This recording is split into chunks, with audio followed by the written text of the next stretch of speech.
Buenas noches a todos, hermanos, por así decirlo, hermanos de la Gran Logia de México. Mi amigo Dan Tartakovsky, vicepresidente internacional de la Bnei-Brit, que año tras año me hace llegar a México, que para mí es un placer y un honor. Ariel Diablo, que enseguida lo voy a presentar también. Antes de comenzar, algunos detalles.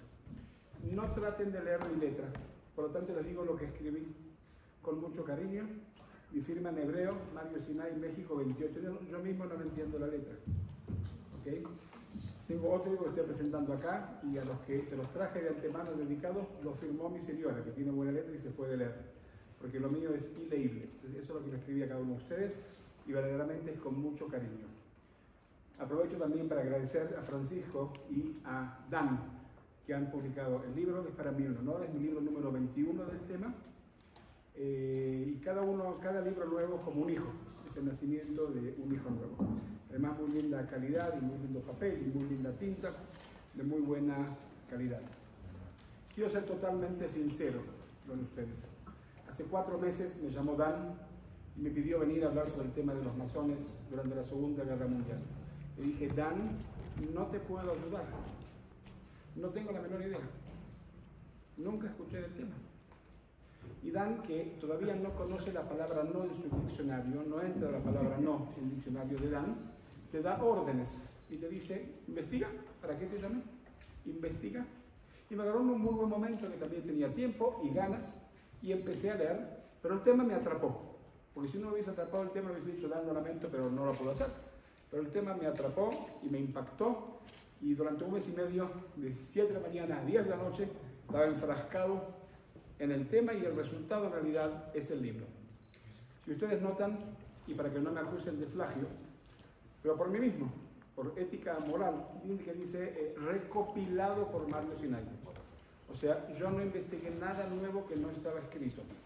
Estaba escrito en diversos idiomas, a nivel académico, triangulé toda la información para verificar que todo lo que está en el libro históricamente es verdad, y el ordenamiento y el sentido que le estoy dando a las cosas, creo que en español sobre este tema es la primera vez que se escribe, y en esto es la innovación del libro. ¿Okay? Pero repito, no investigué nada nuevo que no haya estado escrito antes, y por lo tanto también le doy crédito en el libro a cada una de las fuentes de las cuales he tomado el material. Y no solamente para que no me acusen de plagio, que eso mucho no me importa, sino porque es una ética moral que tenemos que tener los seres humanos, darle crédito a quien le corresponde. De darle crédito, gracias. ¿Me oyen mejor ahora? ¿Empiezo de vuelta? ¿A quién le corresponde? Es una cuestión de ética moral. El tercer punto que quiero mencionar antes de empezar es que es la flor No Me Olvides, que aquí tenemos, que también es la flor del amor eterno, de los 5 pétalos, que aquí lo han puesto. Muchísimas gracias.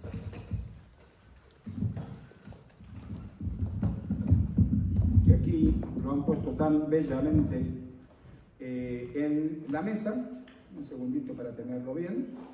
En la primera encuentro con ustedes, Dan me hizo encontrar con la gente de la revista de los masones, y me hacen 5 preguntas sencillas cuando yo justo la primera me quería morir, estaban preguntando cosas tremendamente complicadas, y la 5ª pregunta es cuál es el significado de los 5 pétalos, a lo cual mi respuesta fue no lo sé. No lo sé, pero voy a averiguar. Y al otro día averigué, busqué, había muchas respuestas, entonces elegí las que más me parecían lógicas y las que más también respondían con los valores de los masones. Entonces, sobre los 5 pétalos de la flor no me olvides, hay varias interpretaciones. 5 elementos: tierra, agua, fuego, aire y espíritu, y los 5 juntos representan la naturaleza interconectada, como hoy lo hablamos. Conexión con lo divino, la pureza, la espiritualidad, el renacimiento y el crecimiento. Es nuestra segunda explicación. Y el número 5, que también lo hablamos mucho, y tengo mucho todavía que estudiar respecto al gran maestro que me hizo estudiar, representa el cambio, la transformación y la liberación de las limitaciones. En la numerología esotérica se asocia el número 5 a la libertad el cambio y la comunicación. Pero lo verdaderamente importante en este caso se trata de que los masones, que tenían prohibido el uso de los símbolos masones, utilizaron este símbolo, la flor de 5 pétalos, no me olvides, para identificarse entre ellos. Incluso también en los campos de concentración nazis, que hoy hablaré de ellos, sobre el triángulo rojo invertido, que era el triángulo que se les puso también a los masones, ellos usaban la flor de 5 pétalos, no me olvides, de color azul, para poder identificarse entre ellos, como un acto de valentía, como un acto de heroísmo y como un acto de desafío. También, además de poder identificarse frente a las autoridades nazis. Muy bien. Dos cositas más. Originalmente la presentación iba a ser solamente mía, pero Dan Tartakovsky también invitó al doctor Ariel Gernbluch, el director del Centro Wiesenthal para Latinoamérica. No escuche bien, por favor, es una eminencia en la materia, a nivel internacional, experto número 1 en tema de antisemitismo. Compartir con él es para mí un gran honor y un placer. Entonces tuve que acortar un poquito. Lo que acorté se los voy a decir, pero está en el libro. Así que solamente van a tener que leerlo, lo dije en este capítulo salto, para dar pie a que ambos podamos tener pie hoy y que no salgamos aquí a medianoche. Entonces ambas cosas sean importantes, por lo tanto corté un poquitito para darle pie, como dije, para darle pie a Ariel, que participe conmigo esta noche, que es para mí un gran honor, y luego ustedes van a tener el placer de poder oírlo. Dicho todas estas pequeñas aperturas, ¿no?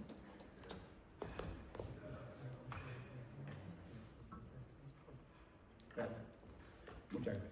Antes de comenzar con la ponencia, vamos a hacer un minuto de silencio de pie, por favor, todos, para conmemorar el Día Internacional del Recuerdo de las Víctimas y los Mártires del Holocausto, en el 80º aniversario de la liberación de Auschwitz-Birkenau, que fue el día de ayer, 27 de enero de 1945. Un minuto de silencio.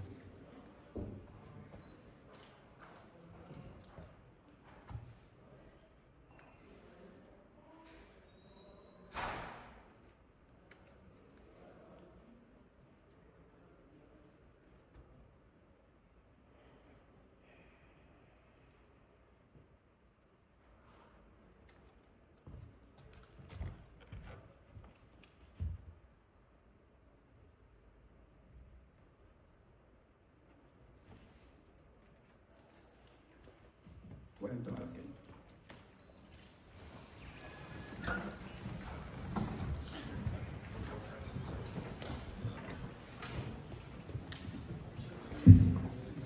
Este es nuestro tercer encuentro. Nomás para los que no estuvieron, el primer encuentro recordamos el 80º aniversario de la liberación del campo de exterminio Auschwitz-Birkenau.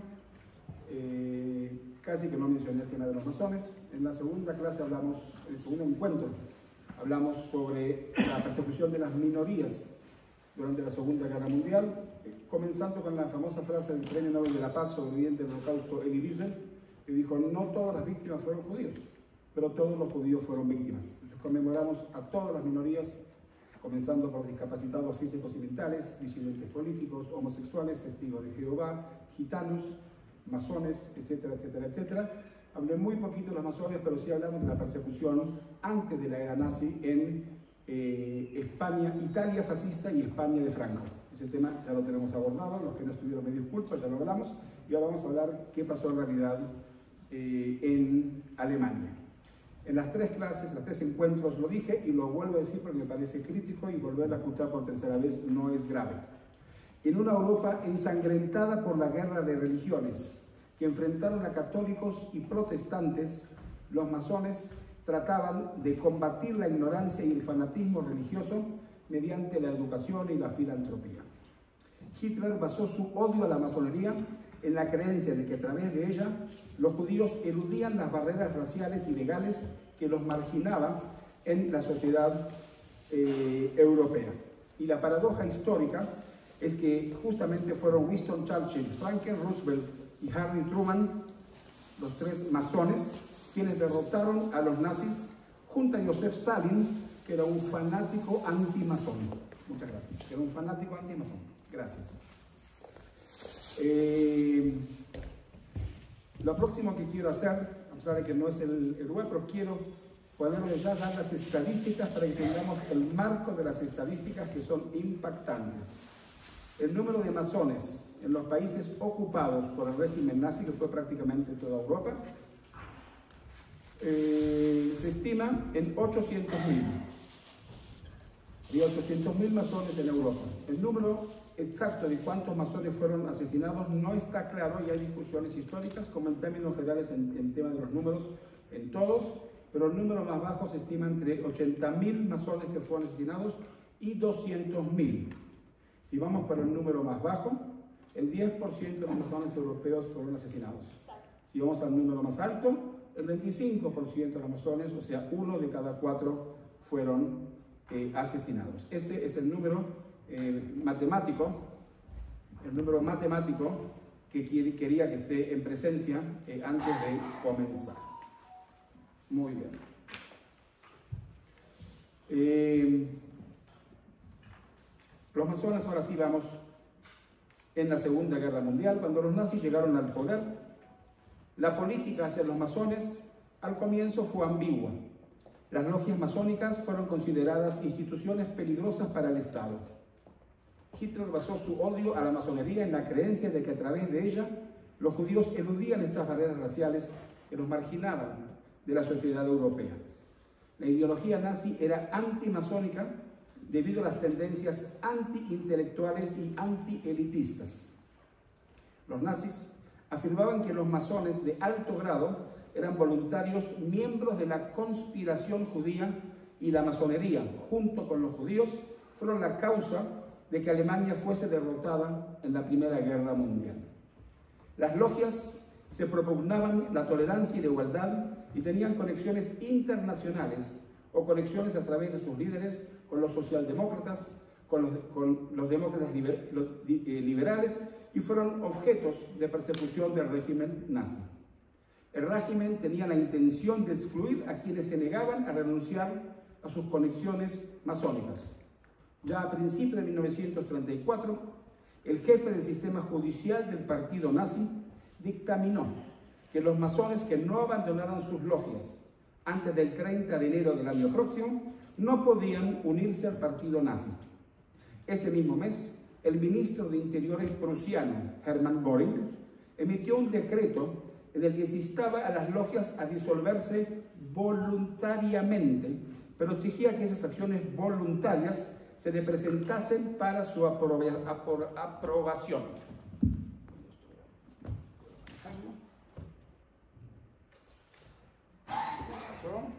Fíjate qué le pasó, amigo mío. Ahí está.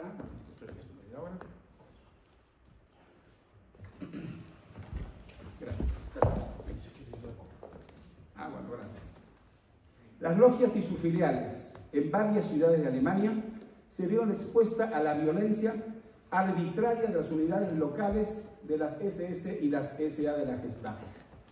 La creciente presión de los sectores políticos y profesionales obligó a las personas a elegir entre permanecer en sus logias o limitar sus oportunidades profesionales. Muchos antiguos miembros de las logias que ocupaban puestos en la administración pública fueron obligados o acusados a jubilarse. El Ministerio de Defensa no quería oficiales masones y aquellos oficiales que permanecían como masones fueron destituidos del ejército.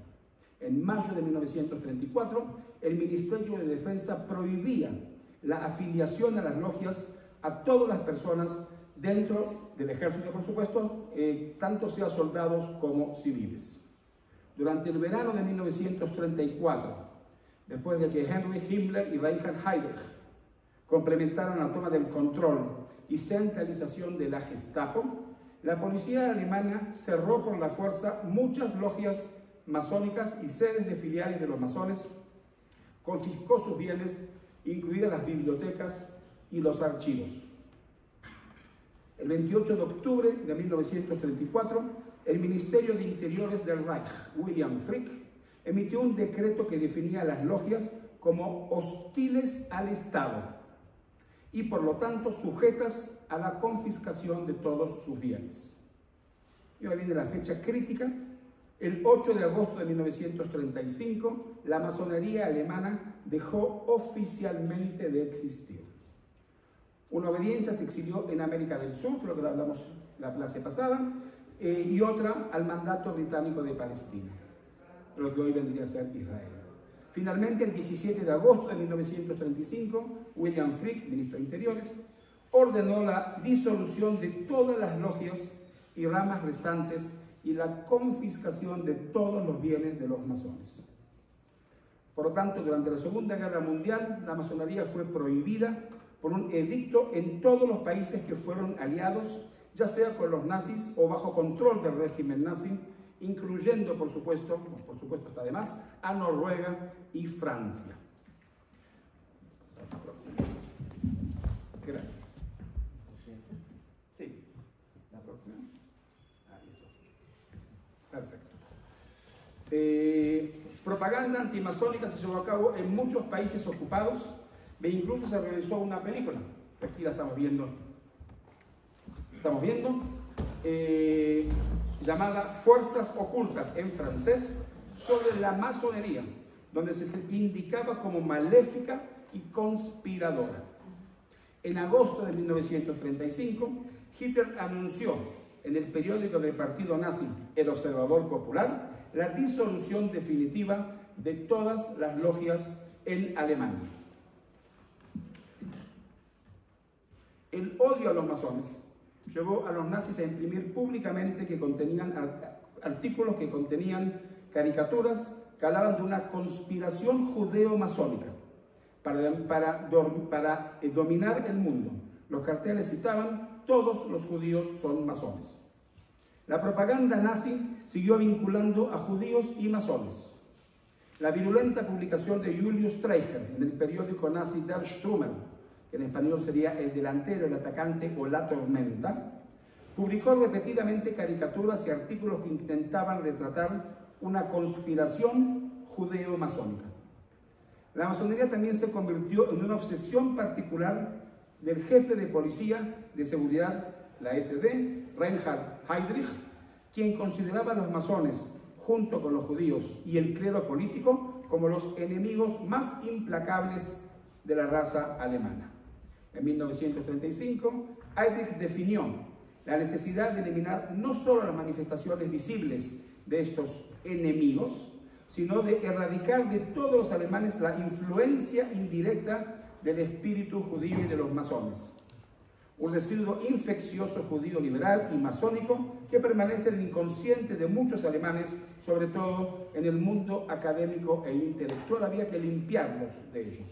Y por lo tanto, Heydrich creó una sección especial en el servicio de seguridad, la sección 2/3, para preocuparse específicamente de la represión de los masones. Pasa uno más, por favor. Tenemos todo tipo de propaganda que podemos ver. Pasa uno más. Uno más. Esto es, bueno, uno atrás, perdón. Uno atrás. Para arriba. Ahí lo tienes. Ahí está, muy bien. Aquí tenemos la gran exposición antimasónica en París. Fíjense, en 1940, ya París ocupada. Ok, pasemos a la próxima. Un cartel propagandista de la antimasónica en Belgrado, Serbia, durante la ocupación alemana de Serbia. ¿Sí? Aquí lo vamos a dejar, un póster eufemista titulado La relación entre los judíos y los masones. El texto en la parte superior dice: Política mundial, revolución mundial. En la parte inferior dice: la masonería es una organización internacional en deuda con los judíos con el objetivo político de establecer la dominación judía a través de la revolución mundial. El mapa decorado, como ustedes pueden ver, con símbolos masónicos. Templo, plaza y delantal muestra dónde tuvieron lugar las revoluciones en Europa desde la Revolución Francesa en 1789 y hasta la Revolución Rusa en 1919. En el cartel, ese cartel, el número 64, de una serie titulada Teoría de la herencia y la higiene racial, publicada en Stuttgart, Alemania, en 1919. 1935. Pasemos una más. Y aquí tenemos en la exposición en los Países Bajos, en Bélgica en 1941. Hitler amnistió a los miembros de la logia que renunciaron a sus antiguas lealtades en abril de 1938 y hicieron esfuerzos en el sector público para decidir sobre la continuidad del empleo de los antiguos miembros de la logia si es que se necesitaba de ellos. Muchos funcionarios públicos que se habían visto obligados a jubilarse debido a sus conexiones masónicas fueron llamados de nuevo al servicio. El partido nazi continuó prohibiendo la membresía de los antiguos miembros masones, aunque hicieron excepciones después de 1938. La propaganda alemana en tiempos de guerra, particularmente en el ejército, acusaba a los judíos y los masones de haber provocado la Segunda Guerra Mundial y ser responsables de la política del presidente estadounidense Roosevelt, quien por supuesto era identificado como masón, lo cual es cierto, es verdad. A medida que conquistaban Europa, los alemanes disolvieron por la fuerza todas las organizaciones masónicas y confiscaron sus bienes donde quiera que estableciese el régimen de la ocupación alemana. Después de que se cerrase una logia, se la saqueaba en busca de las listas de los miembros. Se llevaban las bibliotecas y los archivos, los muebles y los artefactos culturales y religiosos. Los artículos confiscados se enviaban a la agencia alemana correspondiente, principalmente a la Gestapo. Muy bien. Quiero pasar ahora a la persecución de los masones en Europa bajo las guerras nazis. Casi toda la masonería europea fueron suprimidas antes o a más tardar durante la Segunda Guerra Mundial. Ocurrió en primer lugar, como dijimos, en Alemania en 1935 y luego en los países ocupados por esta última aliada con ella, Rumania en 1937, Polonia, Austria, Bohemia y Moravia en 1938, conforme iban ocupando los países. Francia, Países Bajos, Luxemburgo, Noruega y Bulgaria en 1940, Finlandia, aunque de forma voluntaria, volveremos a Finlandia en un ratito, Bélgica, Croacia, Serbia, Montenegro y Grecia en 1941. En otros países ocupados, las asociaciones masónicas fueron prohibidas simultáneamente o incluso a instancias de otros regímenes locales, como en Rusia ya desde 1917, en Hungría en 1919, Italia, que hablamos en el encuentro pasado, en el 25, Turquía y Portugal en 1935 y España, que también lo hablamos en la Guerra Civil. Sin embargo, la masonería llevó a cabo una actividad clandestina durante los regímenes totalitarios europeos, a pesar de que oficialmente sobrevivió solo en Dinamarca, Islandia, Suecia, Reino Unido, Irlanda y Suiza. Y vamos ahora muy brevemente país por país. Austria. Entre 1934 y 1936 fueron cerradas varias de las más prominentes logias de Austria. El 12 de marzo de 1938, la Gestapo tomó posesión de la Gran Logia de Viena y los archivos de la Gran Logia desaparecieron. Una turba enfurecida irrumpió y saqueó los archivos y las propiedades de la oficina. El gran maestre, doctor Richard Schlesinger, fue arrestado y murió poco tiempo después, supuestamente en libertad, por consecuencia de las torturas que sufrió en prisión. Checoslovaquia. Había dos grandes logias allí, una de las cuales era mayoritariamente judía y de habla alemana, con 5.000 miembros, y la otra de habla checa, con 500 miembros. Cuando los alemanes invadieron Checoslovaquia, elaboró una lista de 3.000 a 4.000 masones, y muchos fueron arrestados y enviados a los campos de concentración. Varios de ellos estaban en la resistencia y pagaron por ello con sus vidas. El doctor Sedgwick y el doctor Glavik fueron torturados durante 2 años y luego fueron asesinados. El 5% de los masones escaparon y algunos encontraron exilio en Inglaterra, donde formaron una gran logia Comenius en el exilio. Algunos de ellos pertenecían a la logia Mozart en Londres. O sea, se sumaron a la logia de Mozart en Londres. Francia, es un tema muy interesante. Para Pétain, un judío no es responsable de sus orígenes, pero un masón siempre es culpable y responsable. En Francia enseguida vamos a volver. Pasa a la próxima, que aquí tenemos un póster de Francia. Ok, aquí tenemos un póster de Francia. En Francia, las salas fueron saqueadas durante el gobierno de Vichy, 6.000 masones fueron prohibidos, 989 masones fueron expulsados y 945 masones fueron asesinados. Bélgica ocupada. En Bélgica los nombres de masones fueron entregados a la policía nazi y algunos de los jefes del Consejo Supremo fueron asesinados. En la primera semana de la ocupación, la Gestapo, a menudo acompañados de colaboradores locales, irrumpió los locales de la logia en Bruselas y en el resto del país. El objetivo era apoderarse de los lugares, los archivos, las obras de arte y los objetos de valor. En el otoño de 1940 se creó también la Liga Antimasónica Belga. Ella fue el eje de la explosión antimasónica que circuló en 14 ciudades belgas entre el 30 de enero del 41 y el 31 de mayo de 1942, haciendo grandes purgas entre la población masónica de Bélgica. De finales de 1942, varios masones de renombre fueron asesinados, principalmente por ser colaboradores de los nazis. Muchos son detenidos y es porque eran parte de la resistencia belga. En Inglaterra no llegaron los nazis, pero sí tomaron, fue el único punto que tomaron en Inglaterra, la isla del Canal. En 1939, Jersey tenía varias logias y la sala principal era lo suficientemente grande para albergar cómodamente a 150 miembros masónicos y tenían un hermoso mobiliario. En 1940, los alemanes invadieron la isla, como dije, el único territorio ocupado en Inglaterra por los nazis.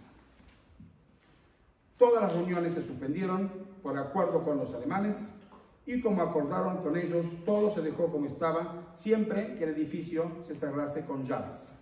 Sin embargo, y como era previsible, los nazis los traicionaron y enviaron algunos saboteadores desde Berlín que saquearon el templo en enero de 1941 y confiscaron y enviaron todos los materiales, incluido la biblioteca, a Alemania para su exhibición antimasónica. Esta es la biblioteca masónica más antigua de Gran Bretaña. Agentes de la Gestapo, especialmente entrenados, destruyeron sistemáticamente y quemaron todo lo que quedaba.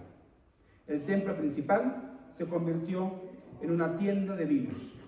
En 1941, el comandante alemán, el coronel Schumacher, fue visto con las alfombras a cuadros enrolladas y atados al techo de su automóvil y luego las envió a Alemania. Holanda. Tras la invasión de Holanda, asaltaron el edificio de la Gran Logia de La Haya y en mayo de 1940 impidieron el acceso al edificio. En septiembre de 1940, todas las posesiones de la orden fueron confiscadas. El entonces gran maestre Hermann von Tongeren fue arrestado en octubre de 1940 y posteriormente fue asesinado el 29 de marzo de 1941 mientras se encontraba prisionero en el campo de concentración de Sachsenhausen en Alemania. La próxima, por favor. Gracias. Suiza. Suiza neutral. El Gran Oriente tenía una gran logia en Ginebra, la Fraternidad, pero tuvo que funcionar clandestinamente porque Suiza estaba bajo la presión de Alemania nazi y también de Italia fascista. Y aquí vemos un póster antimasón en francés de Suiza. Bulgaria, Dan. El 23 de enero de 1941, el Parlamento de Bulgaria, bajo la influencia de las potencias del eje, emitió la Ley de la Defensa de la Nación que prohibía la existencia, además del tema judío, también de las logias masónicas en el territorio búlgaro. Vamos a pasar un póster de Serbia. La próxima. Un póster de Serbia. Noruega. Cuando Noruega fue invadida en 1940, el templo masónico de Oslo fue convertido en cuartel del ejército alemán y se dio la orden de disolver las logias masónicas. El mayor Vidkun Quisling, colaborador de los nazis, tenía a la masonería como punto de acción número 1 en su agenda y vació los edificios masónicos y destruyó algunos de ellos. Varios masones fueron asesinados. Cuando Vidkun Quisling fue juzgado después de la guerra, su juicio, irónicamente, tuvo lugar en un antiguo templo masónico donde fue condenado a muerte y fusilado. Eso se llama justicia poética. Grecia. Durante la ocupación nazi, todas las logias masónicas griegas fueron clausuradas, sus archivos destruidos y muchos masones fueron fusilados. Cientos de masones fueron arrestados y algunos oficiales de la Gran Logia, oficiales del ejército griego, y la Gran Logia se suicidaron después de ser torturados. Y ahora tenemos dos puntos de luz, porque no puede ser todo oscuro. Digo, mediante que también tengamos algún punto de luz, Finlandia. La República de Finlandia durante la Segunda Guerra Mundial, como aliada de Alemania contra la Unión Soviética, estaba en la zona de influencia de Hitler. Durante la guerra, Finlandia tuvo un masón de alto rango como presidente. El presidente de Finlandia era masón. ¿Okay? Su nombre era Risto Ryti y fue primer ministro finlandés entre 1939 y 1940 y presidente entre el 40 y el 44, un masón.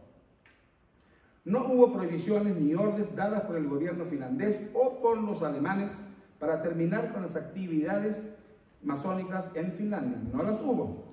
Aunque hubo muchos artículos antimasónicos publicados por la revista Nacional Socialista, no afectaban a la opinión pública que no estaba a favor de estas medidas.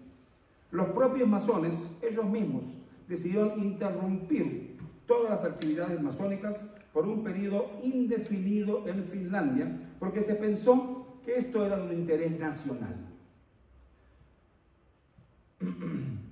En teoría, las logias finlandesas habían podido continuar con su labor masónica, y también de los años 41 y 44. El único obstáculo concreto para ello había sido, por supuesto, la ausencia de hermanos que luchaban en la guerra. La suspensión de la labor masónica duró desde el 14 de febrero de 1941 y hasta el 8 de mayo del 45, el día de la rendición incondicional de Alemania nazi. Y también quiero mencionar, como otro punto de luz, a la masonería danesa, pero en el evento de rescate de los judíos en el movimiento de resistencia. Finlandia es el único país reconocido como justo de las naciones que salvó a todos sus judíos, enviándolos en barcos a Suecia. Pero hubo una intervención masónica en este gran evento de Finlandia, que es menos conocido. La masonería danesa tenía la aprobación y participación abierta de la monarquía danesa. Al menos 40 asociaciones, redes, organizaciones y comunidades sociales de diversos tipos, principalmente laicas, trabajaron activamente durante el rescate de los judíos daneses. La Organización Juvenil Social Demócrata, redes socialistas, Boy Scouts, estudiantes y profesores de la Universidad de Copenhague, clérigos, laicos luteranos, círculos empresariales, clubes, comités de ciudadanos, miembros de la vida comercial danesa, sindicatos, asociaciones de trabajadores, etc. Hasta aquí todo bien. Entre los rescatadores daneses podemos detectar entre ellos a los que podíamos señalar como masones. Y este es el caso de Robert Christian Jens, Robert Peterson y Henry Rawmason. Pero la mayoría de los varios cientos de rescatadores actuaron en forma encubierta y utilizaban nombres ficticios de la rebelión, o sobrenombres, por lo que ahora es imposible hacer coincidir sus nombres con las listas masónicas. Pero probablemente hubo mucho más masones que activaron a favor de sus hermanos judíos en Dinamarca. Y quiero pasar ahora a dos casos fuera de Europa. El primero es en Argelia. En 1943, las logias reanudaron su trabajo en el norte de África. El 9 de agosto de 1944, el Diario Oficial de Argelia publicó una orden por la que se restablecía la masonería en el país, en Argelia. Y otro caso interesante es Japón. En todos los territorios controlados por Japón, las logias masonas fueron cerradas, los edificios destruidos, los masones fueron tratados incluso más brutalmente que otros prisioneros de guerra. La privación, el hambre, las enfermedades, la tortura y las ejecuciones eran comunes. Y a pesar de esto, en 1942, 47 masones se reunieron en la infame cárcel de Shanghái en Singapur para advertir sobre cualquier japonés que se acercase. Muchos no sobrevivieron y tuvieron que suspender sus actividades en 1934. O sea, prácticamente creo que crucé toda Europa, si no me equivoco. El tema de Francia está ampliamente escrito en el libro. Es uno de los capítulos que ahora voy a hacer un poquito más corto, nuevamente para darle pie a Ariel. En 1939 había 60.000 masones en Francia y en 1940 quedaban solamente 20.000. Repito, habían 60.000, en 25 quedaban de ellos solamente 20.000. Sus templos habían sido destruidos. La masonería fue víctima del régimen pronazi y colaboracionista de Vichy. Henry Dumoulin de Berthet, director del gabinete civil de Pétain, se jactaba de haberse opuesto a la persecución de los masones. Pétain había escrito: un judío no es responsable de sus orígenes, pero un masón siempre lo es. 11 diputados masones, de 51 diputados en total, y 9 senadores de 34 senadores se negaron a otorgarle los poderes a Pétain.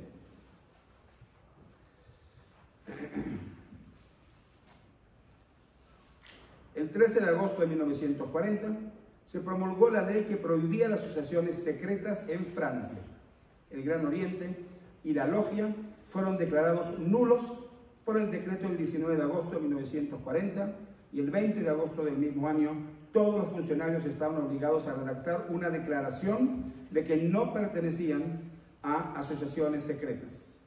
Rápidamente se aplicaron leyes antimasónicas. Así, por ejemplo, el orfanato masónico fue disuelto y sus instituciones saqueadas por la Gestapo.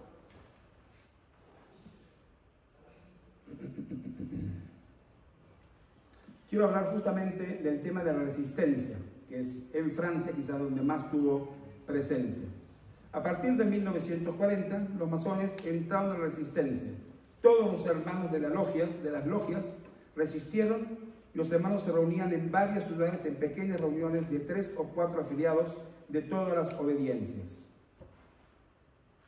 El epílogo vendría a ser que De Gaulle firmó la orden final para el restablecimiento de la masonería el 9 de agosto de 1944 y en 1945 solo quedaban 7.950 hermanos en la Gran Oriente y 3.600 en la Gran Logia. Y de la gran devastación, pasamos a la próxima, de la gran devastación, hasta la flor no me olvide, esto es la próxima, una más. Estos 3 personajes me permito hablar de la gran devastación. La estimación más completa de todas las dominaciones juntas de Francia informan que más de 60.000 masones fueron registrados, hubo 60.000 acusaciones contra los masones, 2.500 arrestos, 1.000 deportaciones, 600 muertos en los campos o fusilados y 3.000 funcionarios masónicos fueron despedidos de sus cargos públicos. Todos los bienes, los muebles de los masones habían sido embargados. Las decoradas bibliotecas fueron saqueadas. Los archivos fueron enviados al servicio de la sociedad secreta para establecer allí la lista de los masones. Y estas 3 personas que quiero mencionar. Victor Basch, primero que tenemos aquí, masón, ex presidente de la Liga de los Derechos Humanos. Fue asesinado por Lecus, líder de la milicia en Lyon, el 10 de enero de 1944. El 25 de marzo de 1944, Constant Chevrillon, de la alianza Memphis-Misram, fue asesinado por la milicia. Y Jean Say, masón y ex ministro en Francia, fue asesinado por la milicia el 20 de junio de 1944. Que Dios se lleve las almas de quien haya tocado a estos hermanos. Epílogo. De Francia, en el libro hay mucho más información. Vichy no logró destruir la masonería. Francis Valois escribió en su autobiografía: la agitación de 1940 arrojó a la oscuridad la pura luz masónica. Estos fueron leyes excepcionales. La masonería, burlada, despojada, pisoteada, no está muerta, obligada a convertirse en la sociedad secreta que nunca lo había sido y que sus enemigos acusaban de ser. Llevó a cabo incansablemente su acción, esta vez clandestina, pero terriblemente eficaz. En varios lugares se destacaron, lean el libro, falta de modestia, caramba. En Lyon, en Francia, un capítulo súper importante. Solamente mencionar que 1/3 de los masones fueron arrestados y la mayoría de ellos deportados, y 1/5 recibió un disparo o no regresó nunca de los campos. Estamos hablando de Francia y de la ciudad de Lyon. Vamos a pasar, ya estamos casi en el final. 2 masones, premio Nobel, perseguidos por los nazis. Ok, son me parece 2 casos muy... pero esto de Francia, pasa una más, perdón. Una más, muy bien. 2 masones, premio Nobel, perseguidos por los nazis. Karl von Ossietzky, alemán, nacido en Hamburgo el 3 de octubre de 1989, murió en Berlín el 4 de marzo de 1938, fue iniciado en 1919 en la Logia Humanidad de Hamburgo. Fue miembro de la Sociedad Pacifista, fundada por el Nobel de la Paz austríaco Alfred Hermann Friedel. Tras la guerra, se erigió un paladín del pacifismo alemán y en 1922 fundó el movimiento Nunca Más a la Guerra. Denunció el rearme secreto que estaba realizando Alemania. Y como editor de una importante revista política en el periodo del Weimar, la época democrática antes de la subida de Hitler, describió a Adolf Hitler como un cobarde y tonto. El 28 de febrero de 1933, tras el incendio del Parlamento, fue detenido y recluido en la prisión de Spandau bajo custodia protectora. El 10 de mayo de 1933, el día que se queman los libros también, los estudiantes nazis de más de 300 universidades alemanas saquearon la biblioteca en busca de libros que consideraban no alemanes, y entre los escritos literarios y políticos que arrojaban a las llamas se encontraban las obras de Karl von Ossietzky. Posteriormente fue recluido en el campo de concentración de Esterrein, cerca de Oldenburg, entre otros campos. Durante todo el tiempo que estuvo en los campos de concentración, fue maltratado sin piedad por los guardias y privado de comida. En noviembre de 1935, cuando un representante de la Cruz Roja Internacional lo visitó, informó de las brutales torturas que sufría tras su arresto. Lo vieron, cito, pálido, tembloroso y mortal, con un ojo hinchado, dientes arrancados, arrastrando una pierna rota y mal curada, un ser humano que había llegado al límite de lo que podía soportar. Finalmente, desgraciadamente, enfermó de tuberculosis y murió en el hospital penitenciario en Berlín en 1938, tras más de 5 años en prisión. Convertido en símbolo de la opresión nazi, fue propuesto por el Premio Nobel de la Paz por Albert Einstein, Roman Roland y Thomas Mann, entre otros. La presión política del régimen nazi contra el Comité Noruego de los Premios Nobel no pudo impedir que fuese concedido el Premio Nobel de la Paz en 1935. El segundo masón italiano, la próxima también Premio Nobel de la Paz, uno más, muy bien, es Enrico Fermi, italiano. Fue iniciado masón en 1932 en la logia Adriano Lemmi de Roma, bajo los auspicios de la Gran Logia Nacional de Italia. Fue un físico italiano conocido por desarrollar el primer reactor nuclear y sus contribuciones al desarrollar la teoría cuántica, la física nuclear y las partículas y la mecánica estadística. En 1927 fue nombrado profesor de la Universidad de Roma La Sapienza. El 18 de marzo de 1929, Fermi fue nombrado miembro de la Real Academia de Italia por Mussolini y el 27 de abril se unió al partido fascista. Hubo también judíos y también masones que al principio se unieron al partido fascista. Fermi permaneció en Roma hasta 1938, pero tuvo que huir a Nueva York por las leyes antisemitas promulgadas por el régimen fascista de Benito Mussolini, que representaba una amenaza para su esposa Laura Capón, que era de origen judío. Lala Capón nació en Roma en 1907, como la segunda hija del almirante Augusto Capón, quien fue asesinado en Auschwitz el 23 de octubre de 1943, y Constanza Romanetti. Laura Capón conoció a Enrico Fermi mientras estudiaba Ciencias Generales en la Universidad de Roma y se casó con Fermi en 1928. Enrico Fermi, ya fuera de Italia, fue galardonado, gracias, en 1938 con el Premio Nobel de Física por sus demostraciones sobre la existencia de nuevos elementos radiactivos producidos en procesos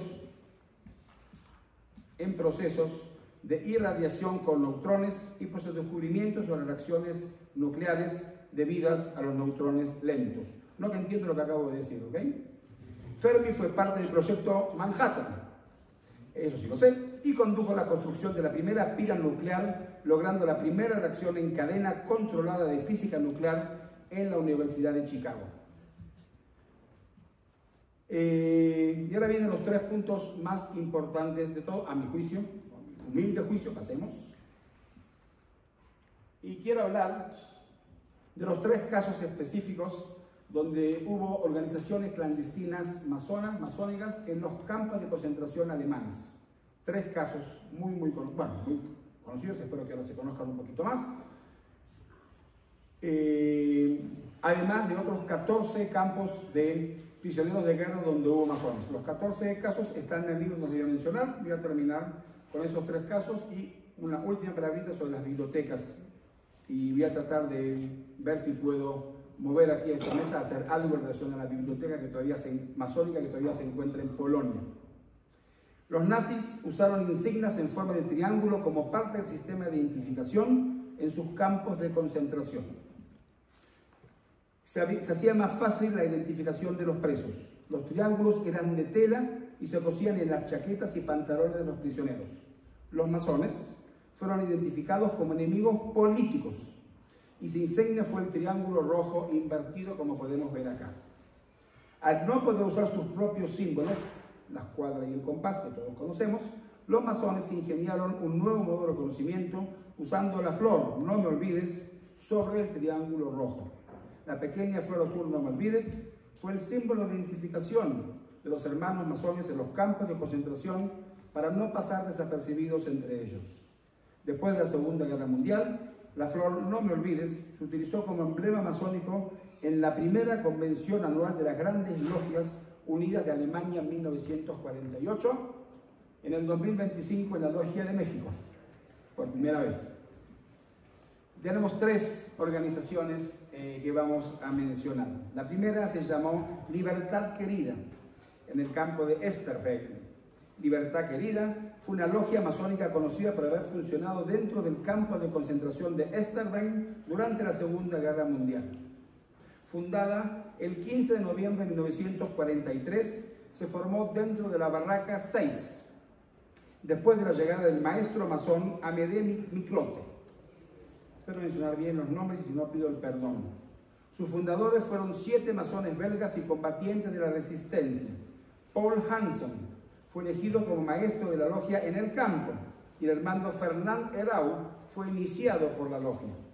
Los 7 masones originales de la Logia de la Libertad fueron Paul Hanson, Luc Sommerthausen, Jean de Chebrichlen, Jan Sugi, Henry Story, Amédée Miklot, Franz Rochat y Guy Hanan Kart.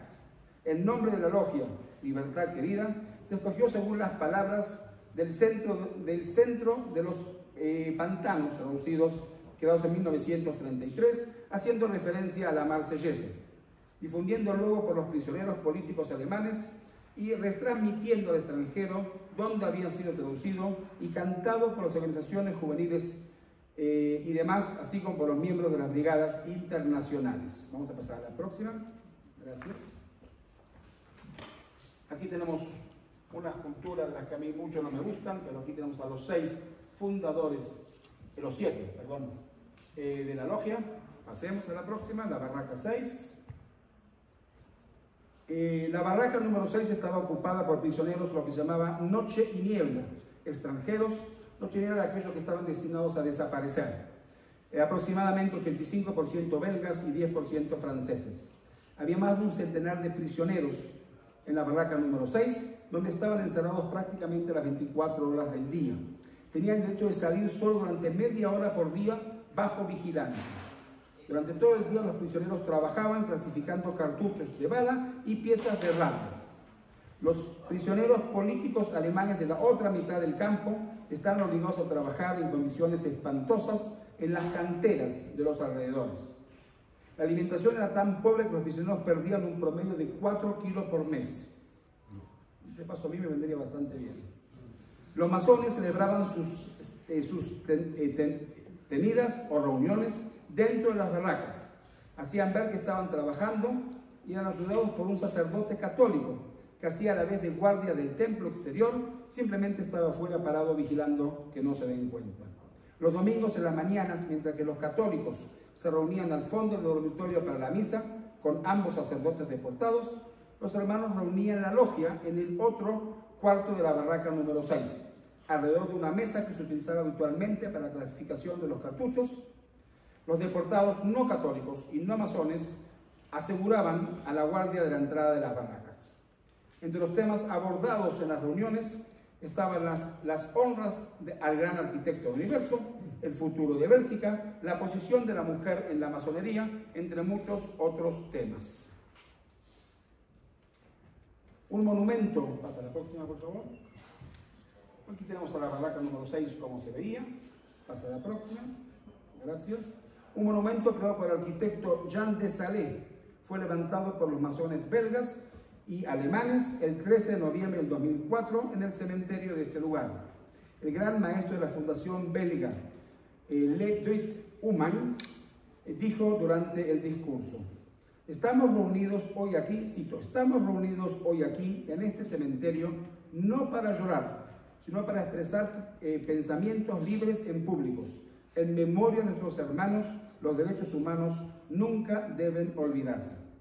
La logia cesó su trabajo en la primavera de 1944, en un momento que fueron deportados todos los prisioneros noche y niebla hacia los campos en Alemania. La respetable Logia de la Libertad fue matriculada bajo el número 29 bis del Gran Oriente de Bélgica. La mayoría de los miembros de la logia fueron asesinados antes de ser liberados por los aliados y solo 3 sobrevivieron: Luc Sommerhausen, Fernand Herau y el doctor Joseph de Galedré. Paul Hanson fue asesinado en Essen el 26 de marzo de 1944.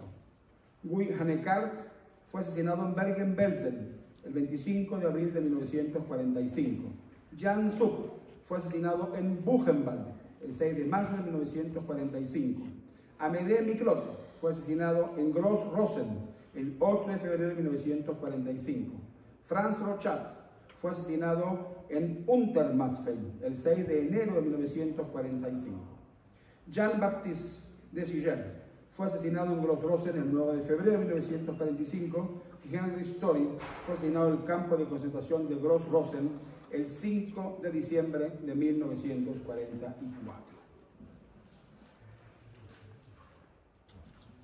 Muy bien, pasemos a la segunda, a la próxima. Los tercos se llamaban, o los obstinados, en un campo de prisioneros Oflag XD. Esta logia masónica establecido aquí, en el campo de prisioneros de guerra alemán durante la Segunda Guerra Mundial. La logia fue creada por un miembro del Gran Oriente de Bélgica, Jean Rey, que aquí lo tenemos en la foto, futuro presidente de la Comisión Europea, o sea, sobreviviente. El Gran Oriente de Bélgica la reconoció a la logia el 14 de julio de 1946. Y sobre Jean Rey quisiera mencionar: nacido en Lieja, en el seno de una familia protestante, Jean Rey estudió Derecho en la Universidad de Lieja, donde obtuvo el doctorado en 1926. Comenzó su carrera como abogado en el Tribunal de Apelaciones de Lieja y su compromiso con el movimiento Valón lo llevó a la política. Se afilió al Partido Liberal y fue elegido concejal de la ciudad de Lieja en 1935. En 1939 ganó un escaño en la Cámara de Representantes de Bélgica. Fue movilizado como oficial de reservas en 1940 y sirvió en la guerra durante las batallas de Bélgica.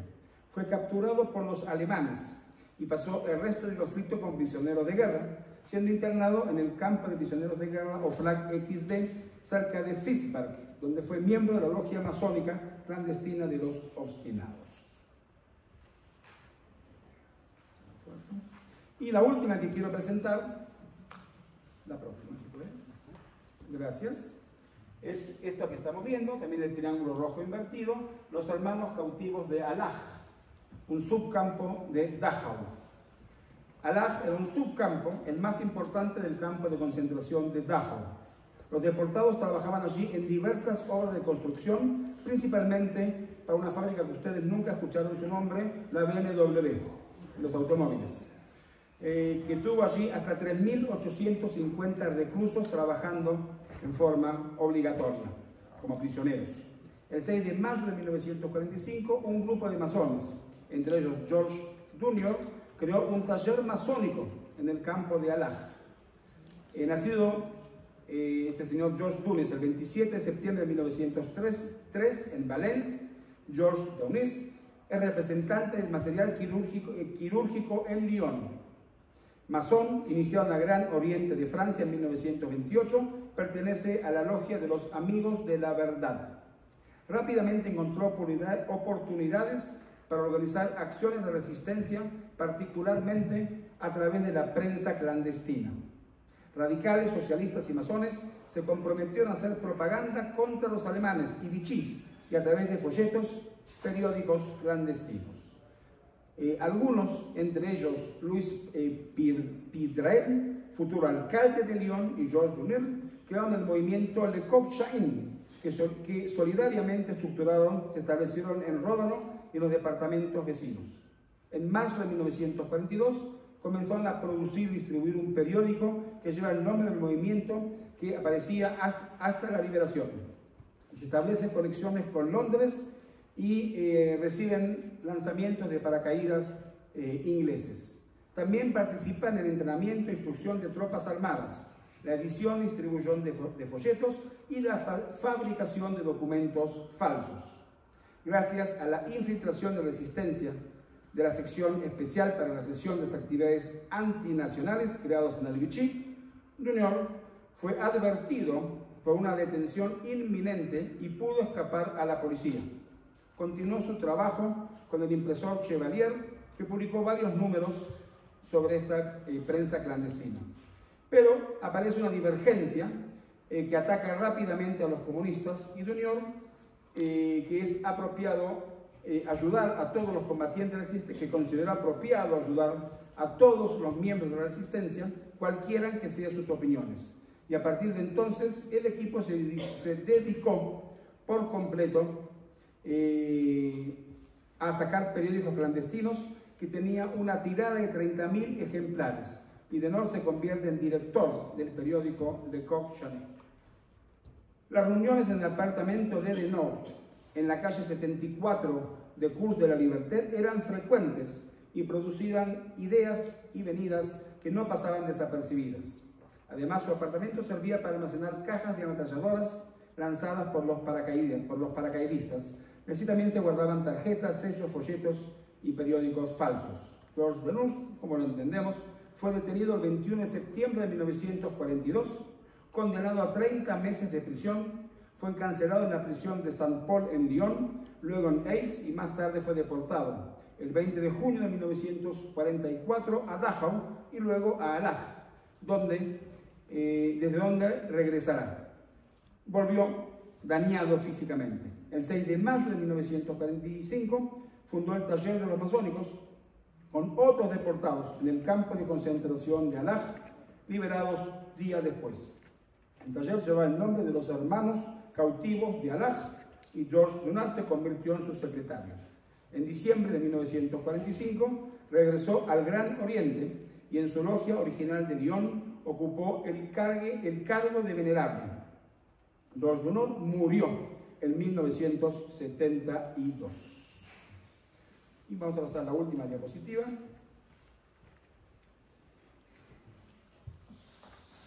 Vamos a ver si logramos hacer algo al respecto. No, se le fue una para arriba. Una más para arriba. Aquí la tengo, gracias. Los archivos masónicos más grandes de Europa. La biblioteca de la Universidad de Poznań, en Polonia, mantiene el archivo, que lo están viendo en la foto, el archivo masónico más grande reunido por los nazis y 1/3 de la vasta colección que ordenó juntar el jefe de la SS, Heinrich Himmler, durante la represión y la purga antimasónica considerada elitista e intelectual. Los archivos en Poznań incluyen 80.000 artículos que datan desde el siglo XVII hasta el periodo anterior a la Guerra Mundial. Desde la información sobre las logias masónicas de mujeres hasta las partituras musicales utilizadas en ceremonias a puertas cerradas, y abarca desde los menús para celebraciones hasta los textos educativos. La colección fue reunida bajo las órdenes del principal hombre de confianza nazi y jefe de la SS, Heinrich Himmler, y está compuesta por muchos archivos más pequeños de logias masónicas europeas que fueron confiscadas por los nazis. En el archivo se encuentran copias de discursos y listas de miembros de las logias masónicas en Alemania y en otros lugares. Algunos documentos aún llevan los sellos nazis. Pasemos a la próxima. Esta es la última, gracias.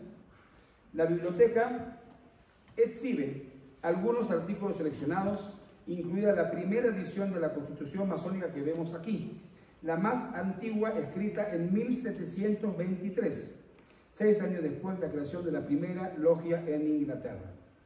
Los documentos más antiguos de la colección son grabados del siglo XVII, relacionados con los Rosacruces, un movimiento espiritual esotérico considerado precursor de los masones, cuyos símbolos eran crucifijo con una rosa en el centro. Durante la guerra, cuando los bombardeos aliados se intensificaron, la colección fue trasladada desde Alemania para su custodia y dividida en 3 partes. 2 fueron llevadas a lo que hoy es Polonia y una a la República Checa. La sección que quedó en la ciudad de Slavslavka, en Polonia, fue confiscada por las autoridades polacas en 1945, mientras que las otras fueron confiscadas por el Ejército Rojo. Y en 1959, la colección masónica polaca se estableció formalmente como un archivo y los conservadores comenzaron a estudiarla. En ese momento, la masonería estaba prohibida en Polonia por el comunismo. La colección, y eso sí quiero decirlo para bien, está abierta solamente para investigadores y visitantes masones que piden visitarla. Y ojalá podamos hacer algo al respecto para rescatarla de las manos polacas.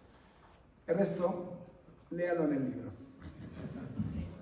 Pero sí quiero decir que fue para mí sorprendente encontrar los materiales, analizarlos, verificarlos y ponerlos a disposición de todos, creo que por primera vez en el idioma español.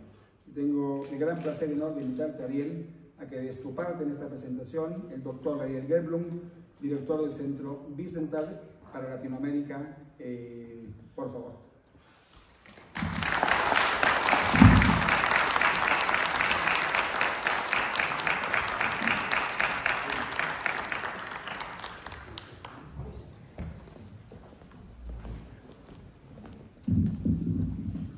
Noches.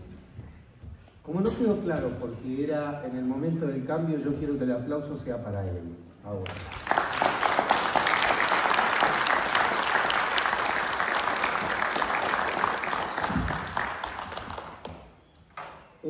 Todo este tema del que Mario nos presentó luego de esta recopilación, como él llama, pero creo que no hay que sacarle valor al tema investigativo. No es absolutamente el tema mío, sino que mi tema de trabajo es la historia del antisemitismo y la lucha contra el antisemitismo hoy. Pero hay puntos en común que el conocimiento general y que mi experiencia indican que me sirve para poder compartir con ustedes una serie de reflexiones sobre esto de lo que estamos hablando. Cuando estamos hablando de persecución, yo hablaría de hermanos en persecución. Porque si bien nosotros solemos decir que cuando las sociedades empiezan a cerrarse, empiezan a no ser tan abiertas, Nosotros siempre decimos que somos algo así como el canario en la mina, que somos quizás los primeros en ser buscados, pero no falta mucho para que las restricciones hacia la práctica de la masonería también esté presente. No existe teoría conspirativa en el mundo que no nos junte. No existe. De hecho, hasta inventan el nombre de la conspiración judeo-masónica. Es una al lado de la otra. Quizás el no conocimiento de algunas de las cosas hace de que, bueno, esas dos cosas tan desconocidas o tan raras, las juntemos para que asustemos un poco más. ¿Por qué sucede esto? Yo tengo una respuesta. La respuesta está en el miedo a la diversidad. El terror al conocimiento cuando el conocimiento es libre. Freud decía que el judaísmo ha hecho del saber uno de los rasgos de la identidad cultural y hasta de su supervivencia. Si cambiamos judaísmo y masonería es absolutamente aplicable en el mismo caso. Somos víctimas ambos del miedo a la libertad de pensamiento, de la suspicacia que suscita la cultura y del desprecio por el diálogo social. Fíjense ustedes que hay dos elementos de persecuciones que nada tienen que ver con el nazismo y que son anteriores. En primer lugar, todo el episodio desatado con los nacionalismos en Francia durante el proceso a Dreyfus. La persecución y el odio al judío estuvieron a la orden del día, pero también a la masonería. Y en segundo lugar, uno de los, diría yo, libros esenciales en que se basa la conspiración del judaísmo, que fue escrito a propósito para darle a la Rusia zarista un elemento con el cual perseguir a los judíos, que fueron los protocolos de los sabios de Sion, incluye a la masonería del mismo modo. De forma tal de que si había que perseguir a unos, había que perseguir a los otros también. Mi trabajo actual, el que vengo haciendo hace muchísimo tiempo, como bien les decía, tiene que ver con la lucha contra el antisemitismo. En este camino que vengo haciendo,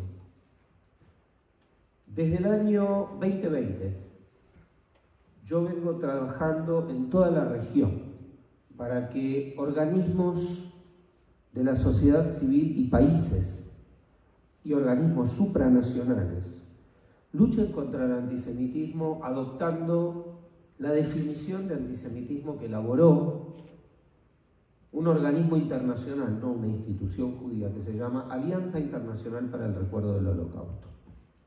Es una institución compuesta por 35 países que, para poder enfrentar de una vez mejor al antisemitismo, lo definió y dijo, bueno, no vamos a entrar en estos momentos, pero hizo una definición para poder tener claro cuándo estamos frente a una situación de antisemitismo y cuándo no.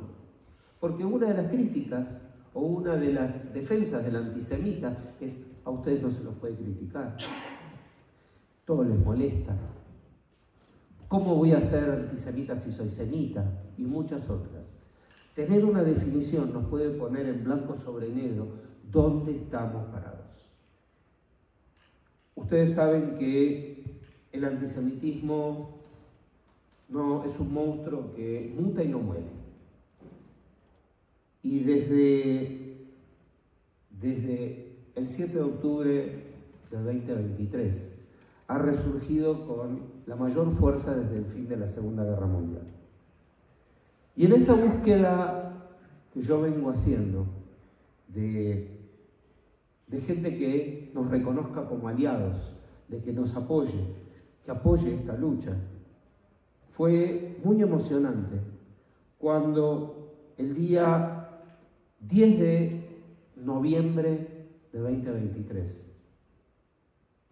3 días después, un mes después de los hechos a los que nos estamos refiriendo.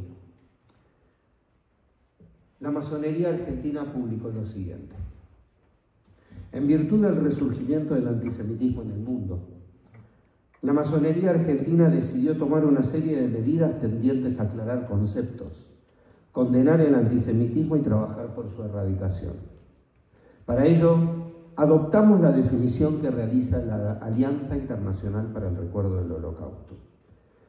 Ella establece: el antisemitismo es una cierta percepción de los judíos que puede expresarse como el odio a los judíos.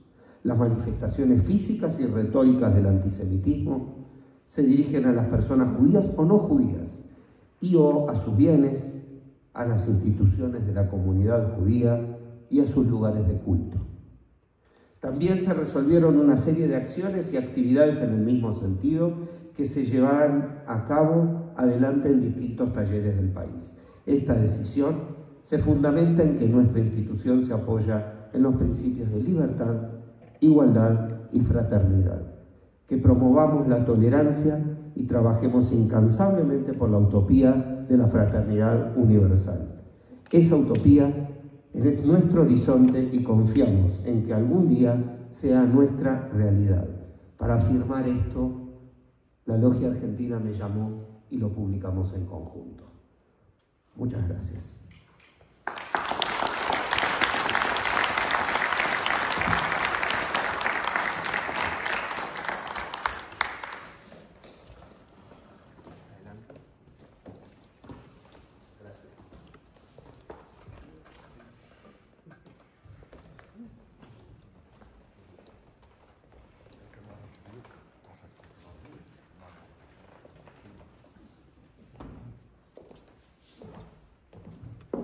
Buenas noches, queridos señores, señoras, queridos hermanos todos.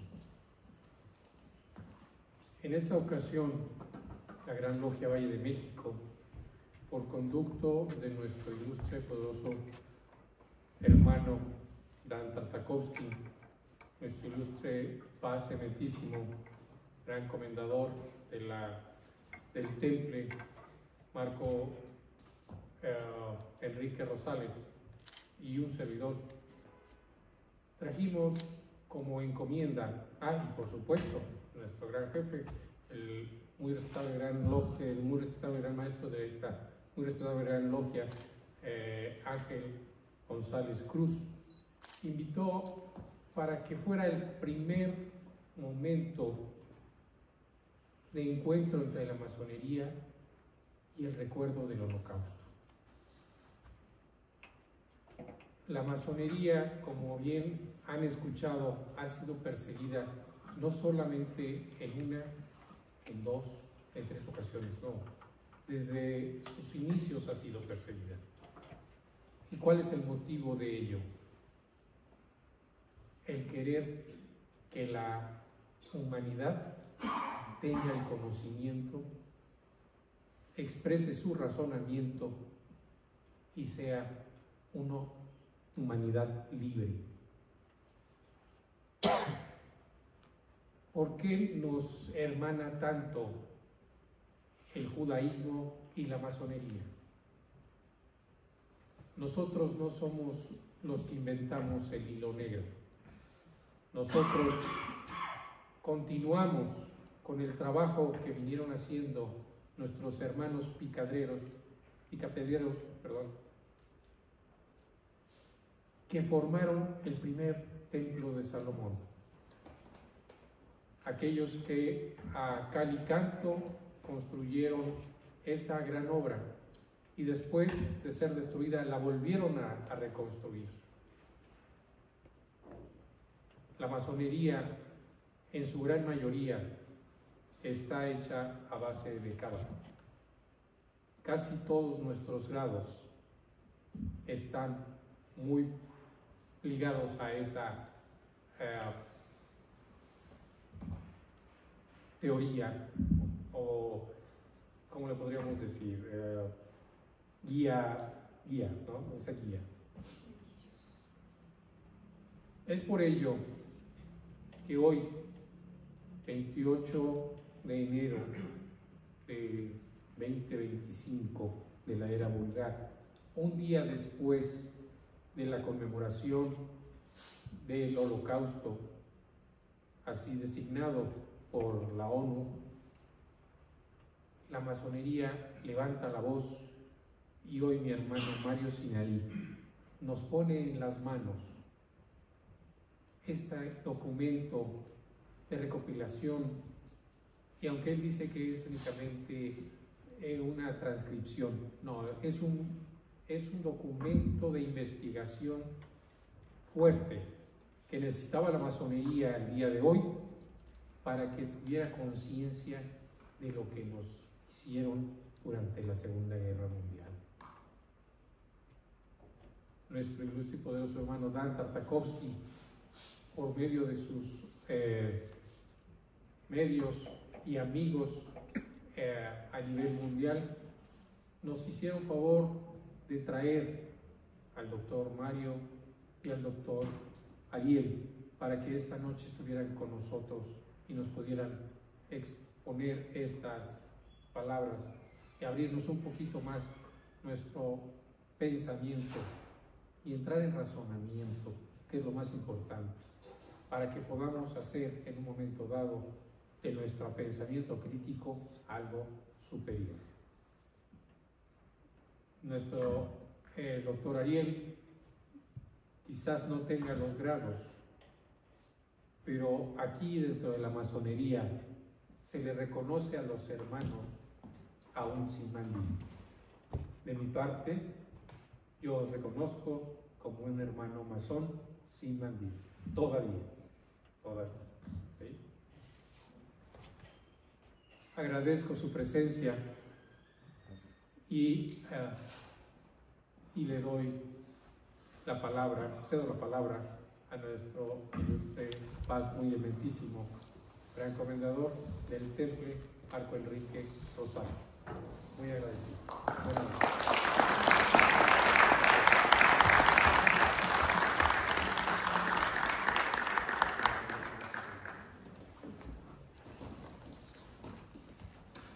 Buenas noches, ladies and gentlemen.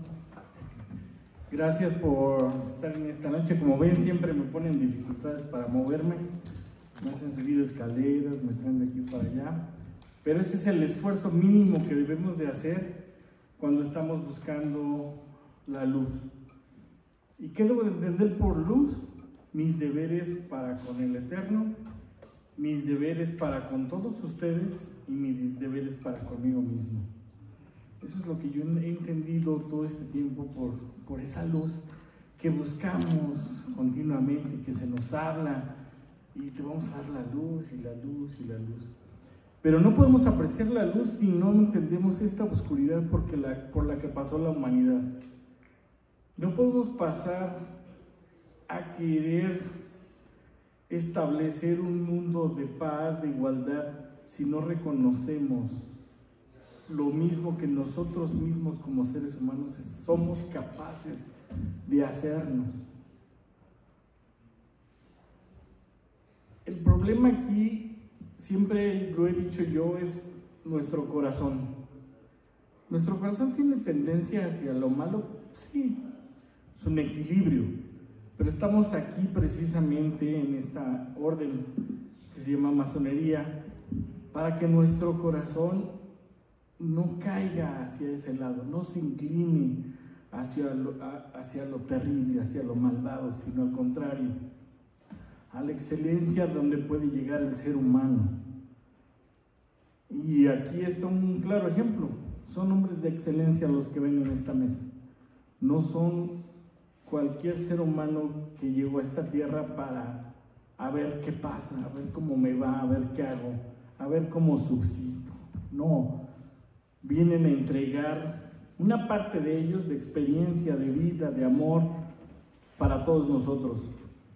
Y pienso yo que eso es de lo más importante. Bien dicen que la luz atrae la luz y es nuestro deber hacer que se encuentre.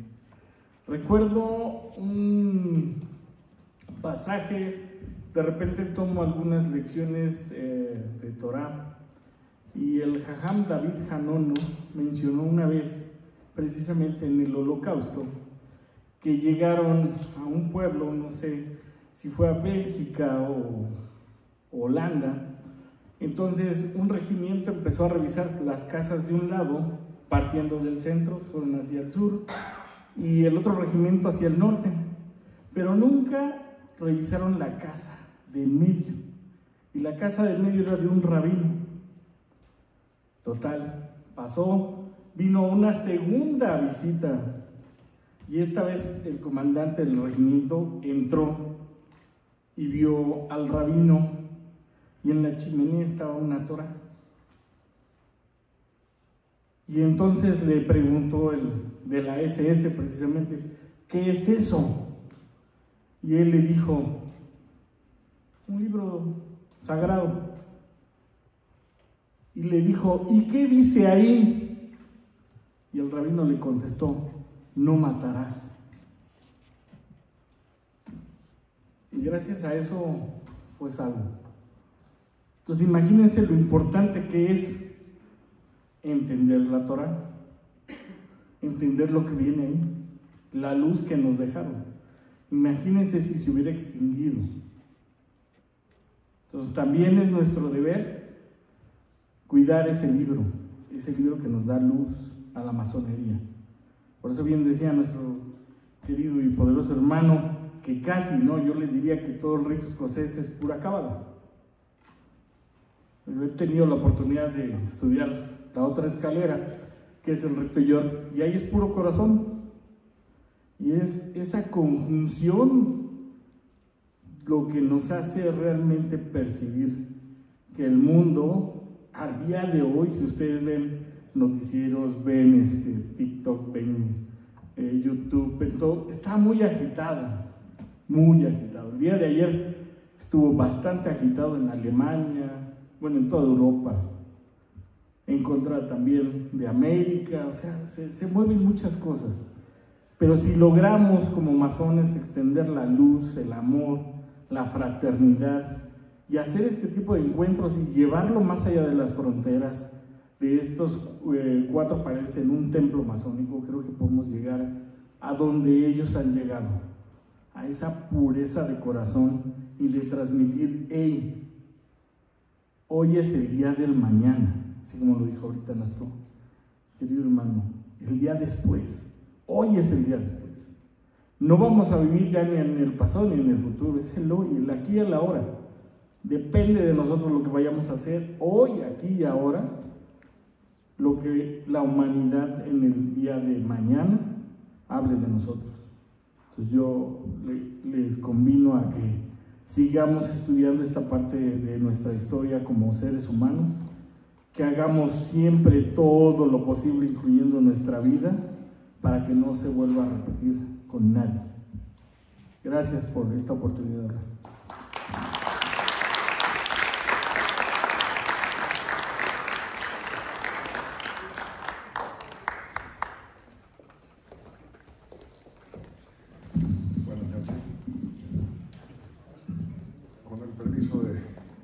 Arquitecto, creador del universo, el padre de mis maestros, del presidium y de todos ustedes. Difícil hablar después de ustedes dos, mis maestros, mi viejo amigo, mi nuevo amigo, mis maestros y amigos. Soy nieto de inmigrantes, hijo de 2 personalidades excepcionales que ustedes conocen. Y sigo siendo un niño, porque todavía no acabo de aprender. Recuerdo lo que mis abuelos y mis padres me han enseñado. Lo que se aprende no se lo queda uno, lo tienen que enseñar. Demasiada información, demasiado conocimiento, demasiado que llevar a cabo. El libro es gratuito, pero es un esfuerzo. Y es un esfuerzo recopilarlo, imprimirlo, sufrirlo para que llegue a tiempo y a forma. Léanlo, exprímanlo, hagan lo suyo. Pero lo más importante, enséñenlo, aprendan, pregunten, desmenucen. Y a la hora que hagan esto, encárguense de llevarlo al prójimo. Nuestro deber, como masones, como cualquier miembro de cualquier religión, agnósticos o no, es no permitir que lo que pasó hace 80 años y antes de eso se vuelva a llevar a cabo. Les agradezco a todos ustedes, y no habiendo otra cosa, agradezco que haya sido la primera de muchas ocasiones. Terminamos. Buenas noches.